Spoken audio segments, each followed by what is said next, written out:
Северная и Южная Осетия будут укреплять сотрудничество в области развития сельского хозяйства. В Горском аграрном университете прошла международная конференция «Перспективы и особенности интеграционных процессов двух республик». Ученые и общественные деятели Владикавказа, Цхинвала и Москвы обсудили проблемы экономики и сельского хозяйства. Участники предложили создать площадку для сотрудничества в этих сферах. Представители Южной Осетии заявили, что появилась возможность обеспечивать себя электроэнергией самостоятельно. Сейчас эта отрасль полностью зависит от внешних источников, хотя несколько десятилетий назад в республике работали малые ГЭС. Цель всегда одна и та же.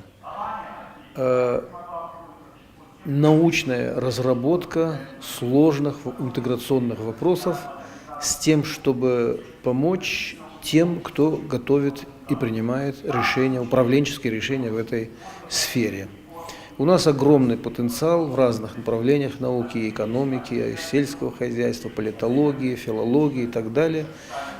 И этими объединенными усилиями юга и севера мы пытаемся осмыслить интеграционные процессы и выработать какие-то решения в этой области.